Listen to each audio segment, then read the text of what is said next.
আসসালামু আলাইকুম ওয়া রাহমাতুল্লাহ। ওয়ালাইকুমুসসালাম ওয়ারাহমাতুল্লাহি ওয়াবারাকাতুহু। মোহতারাম, আপনাকে একটি প্রশ্ন করার ছিল, অনুমতি দিলে করতাম। জি বলুন। মোহতারাম, আমার প্রশ্ন হলো, আমাদের দেশে আলেমদের মাঝে দাড়ি রাখার বিধান নিয়মটা পার্থক্য রয়েছে। আপনি যদি দাড়ি রাখার বিধানটি ক্লিয়ার করে বলতেন। শুনুন তাহলে।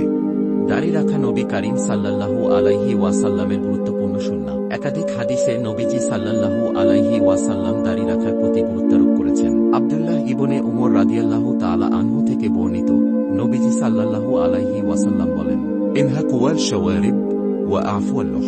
তোমরা গোঁফ অনেক ছোট করো এবং দাড়ি লম্বা রাখো। সহিহ বুখারী, হাদিস নাম্বার 5554।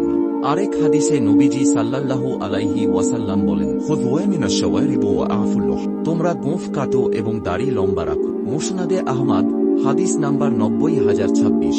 সুতরাং দাড়ি লম্বা রাখা ওয়াজিব। তবে দাড়ি কতটুকু লম্বা রাখতে হবে এ ব্যাপারে নবীজি সাল্লাল্লাহু আলাইহি ওয়াসাল্লামের পক্ষ থেকে সুনির্দিষ্ট কোনো নির্দেশনা পাওয়া যায় না। এ দৃষ্টিকোণ থেকে অনেক আলেম বলেছেন যে দাড়ি যত বড়ই হোক না কেন তাকে আপন অবস্থায় ছেড়ে দিতে হবে, কোনো অংশ কাটা যাবে না।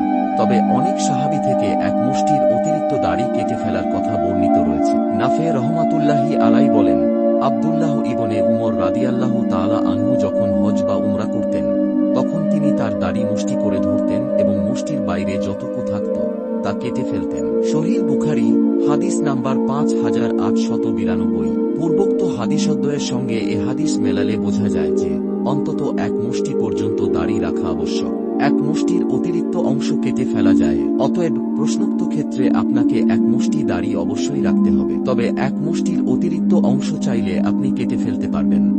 জি মোহতারাম, আপনাকে অনেক ধন্যবাদ আমাকে এত সুন্দরভাবে রেফারেন্স সহ প্রশ্নের উত্তর দেওয়ার জন্য। আল্লাহ হাফেজ।